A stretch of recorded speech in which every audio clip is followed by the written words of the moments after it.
Hi there, welcome to the Lifeafterdeath Tarot. Hope you're doing well. My name is Kelly, and I thought I would come on and talk about something a little different from tarot.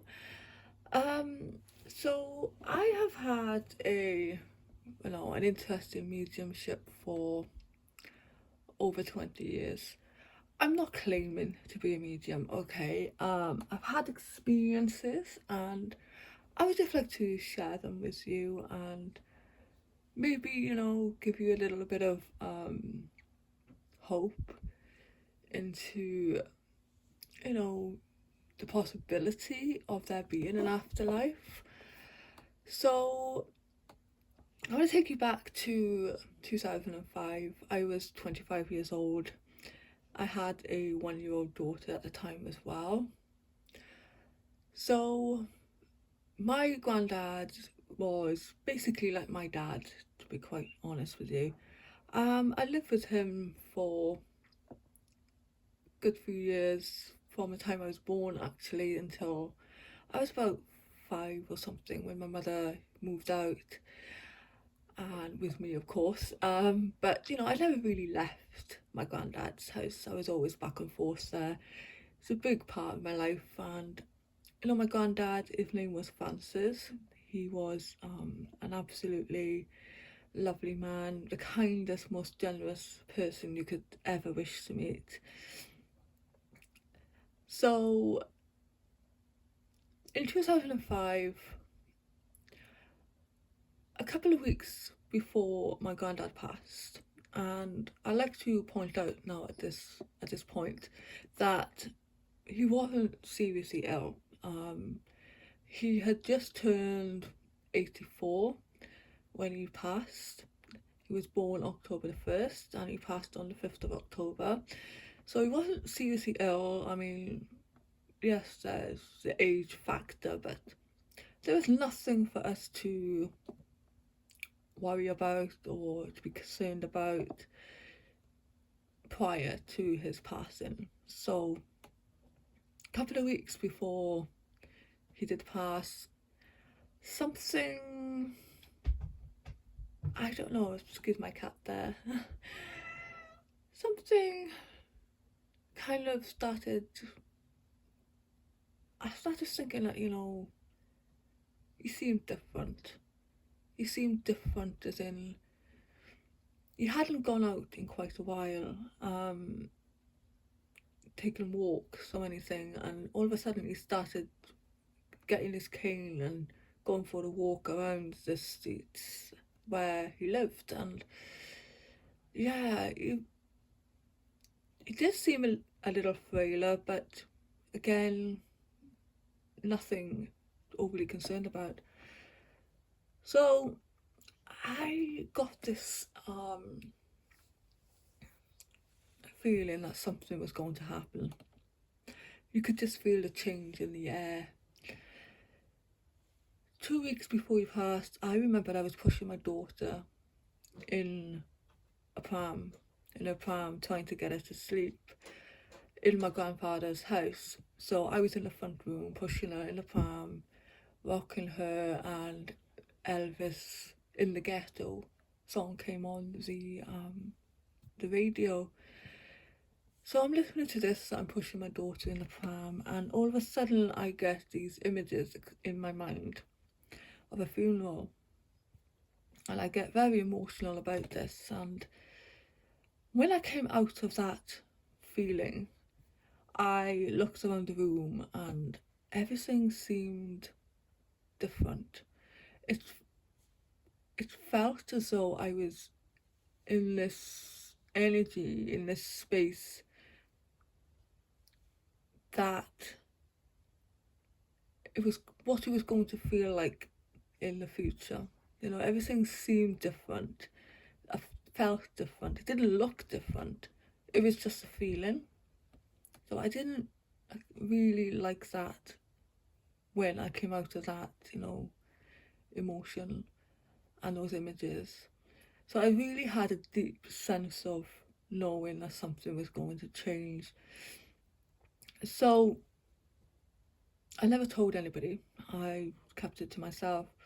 So I remember this one particular day, my granddad had a lot of grandkids and they were all at the house and they were quite noisy. And I remember my grandfather, I just kept looking at his face, just looking at his face, as if to say, mate, I just tired, And I got this sense of like, kids really need to calm down, you know, because I just felt that something just didn't seem right.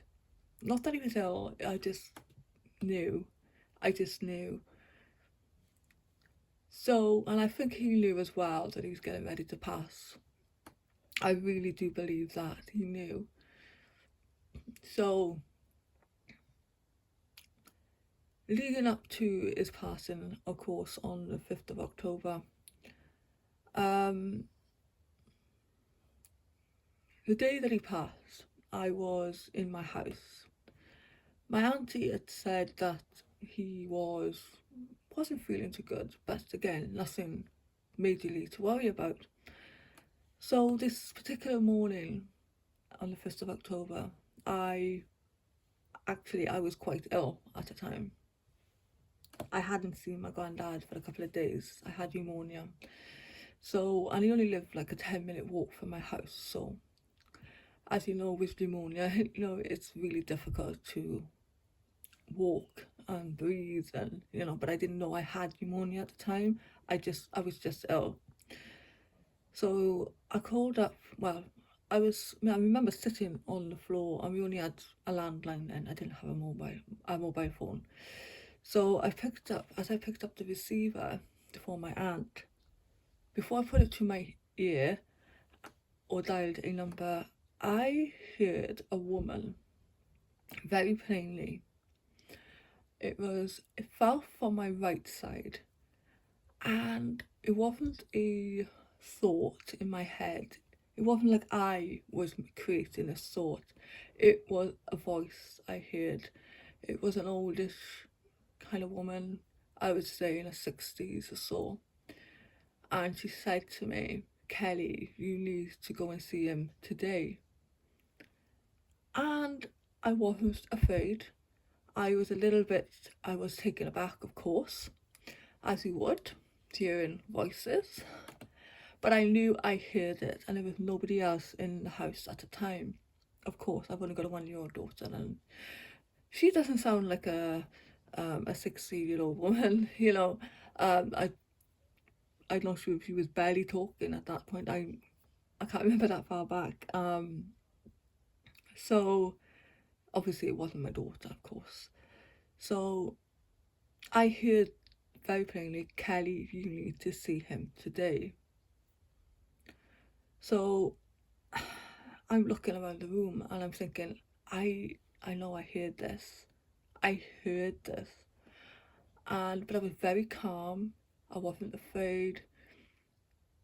So I called my aunt and she said, oh, he's up in the bathroom at the moment. He seems okay-ish. And I think she said she was going to call the doctor or something as well. So taking this woman's advice, and at the time when I heard this, my first thoughts were, it's an angel. But then I thought, my nana, because my nana had passed in 1982 when I was 2 years old. So I don't really know my nana, but I had a feeling it was my nana. So this happened and I did manage to get at my grandfather's house. It took me about half an hour to walk, a 10-minute walk, but I got there. But let me just take you back about a week or so before. There was a very strange incident in his house. I was there at a time.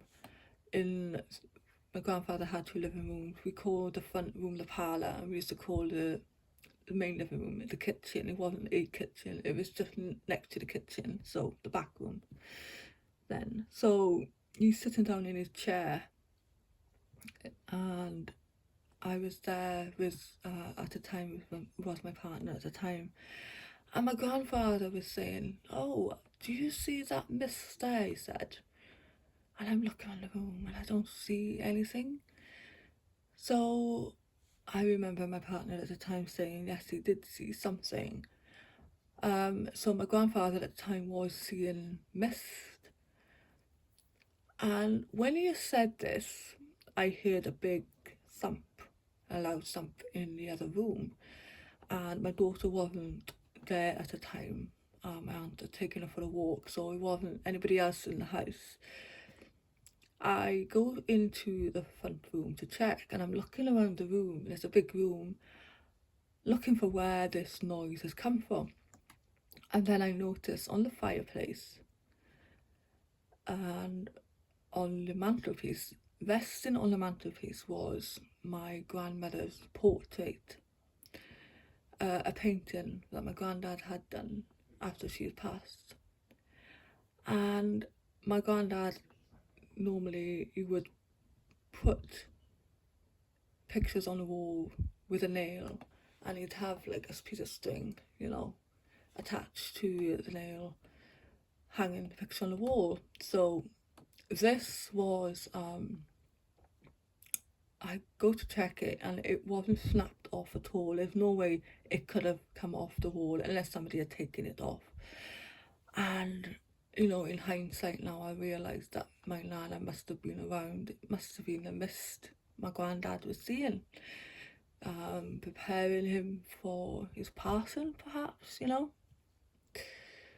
Very, very, I can't describe the feeling of those few weeks leading up to his passing. It was very, I want to say special in a way as well, to be a part of that, of these moments, because I don't believe that death is the end. I believe we are eternal. So anyway, back to the day of his passing, I had gone up to his house. Finally, I mean, it took a lot of effort. And I remember sitting there, my grandfather was sitting in the chair. There was no indication that he was going to pass that day. The most strangest thing was, though, as I found out later, that his niece and her husband had visited the previous day, and it was very odd because they rarely ever visited. So I felt like that in a sense was something, something was going on, spiritually behind the scenes. And that day, particular day, my aunties, my mum was there, everybody was there. Everybody was there that day of his passing, and it's like nobody knew he was ill, like I said. So something else was going on here. It's like we subconsciously knew something. Or, spirit was guiding everybody to the house that day. So I'm feeling quite ill, and I remember my granddad, that's like, he called his daughter in Denmark as well that day when I was there to speak with her. Very odd. And I remember him telling me, you need to get to the doctor to get yourself sorted out for me. So I'm sitting there all day with my granddad and my family, and he's talkative, he wasn't, like I said, ill. He hadn't been well, and he had had a doctor apparently to check him over, and she said he was fine. So around 5 o'clock that night, I remember I called my partner to say, could you meet me at the house to help me take my daughter home in the pram, because I was really at this point struggling with my breath as well. So he arrives 5 o'clock after work. I got home. I like I said, I only lived about 10 minutes away. So when I am getting ready to leave, I'm in the hallway getting my coat on, and my granddad is sitting in a chair, and he looks at me, and his eyes, I want to say that his eyes, the eyes say so much more than words could ever. I think I knew then, that night, but I think I realised a lot more after that. I knew subconsciously that was a goodbye, the look in his eyes. And I remember saying to him, oh, I'll come up tomorrow and sit with you. And yeah, it's just the way he looked up, it's just his eyes, he knew that was a goodbye. And I remember leaving the house, and the time it took me to get home, and I got into the house and I had this very odd feeling I needed to call up the house and find out if he was okay. Very, very strange for me to do that. And I remember calling and calling and calling, and nobody was picking up the phone, which was odd because the house was full.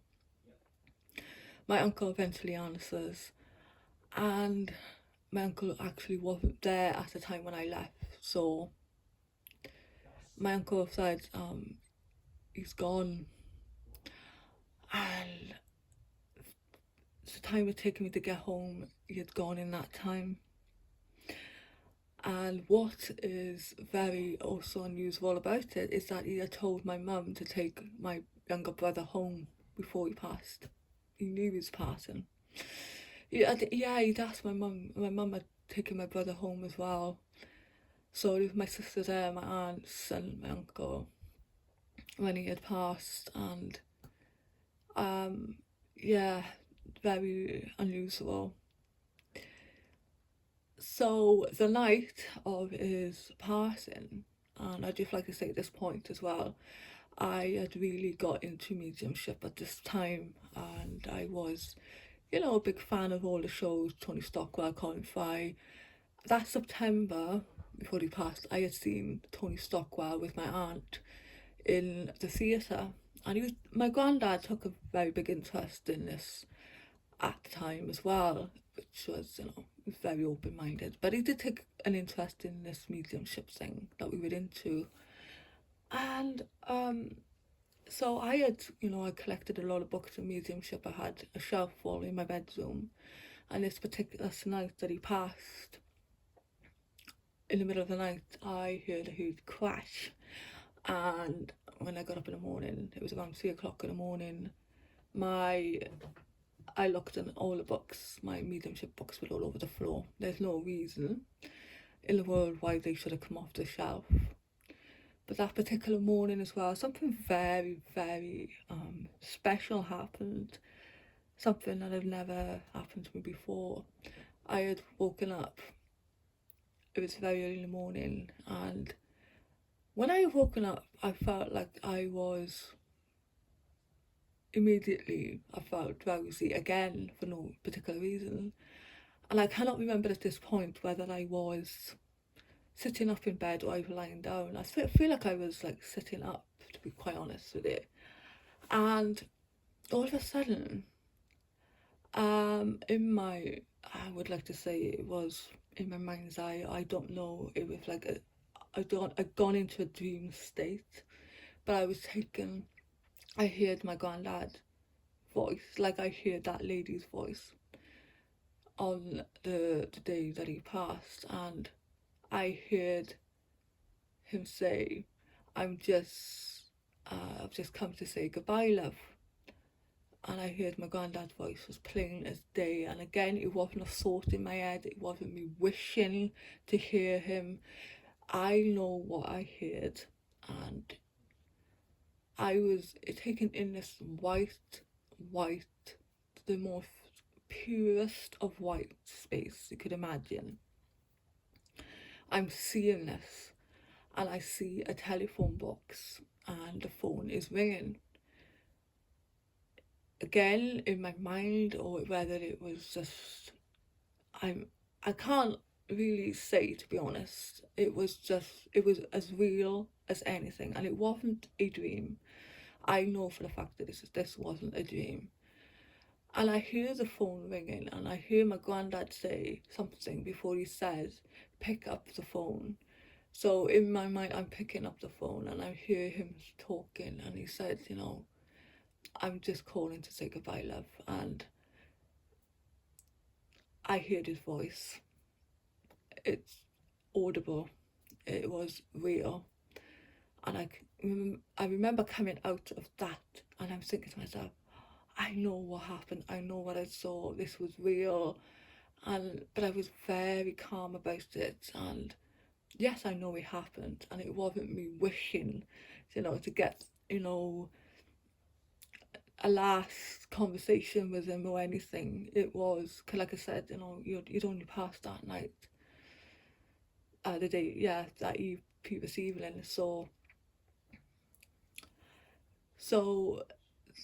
that day, again, there was a lot of weird things happening.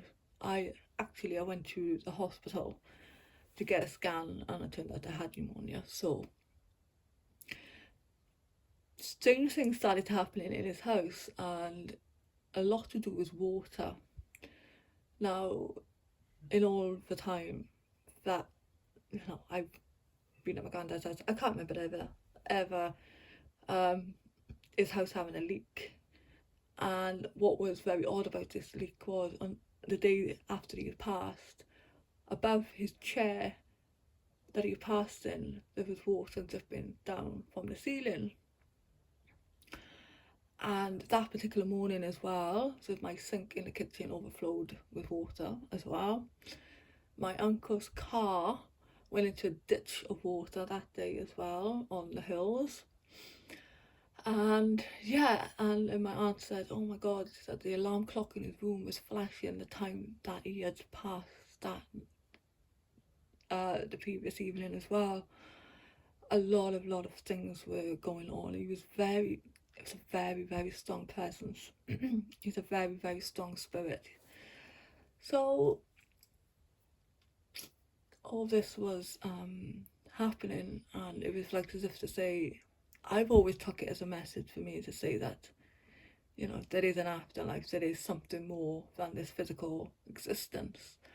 And I like to think that, that was his way of, giving me a gift. It was a gift.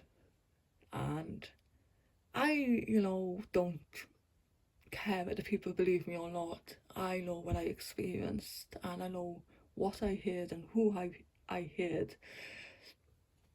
And so, I'm just putting this out there because hopefully somebody can get some comfort from this story and, take something from it.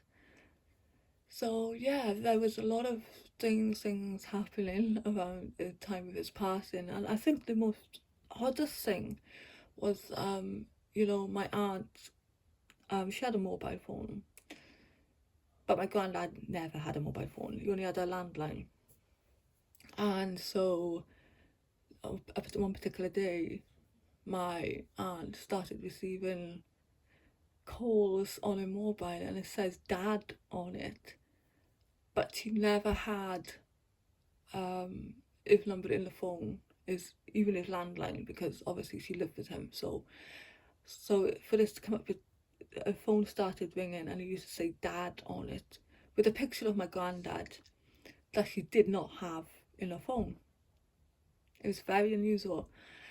And when she answered it, it was just like white noise on the phone. Didn't hear a voice or anything. It was just like white noise.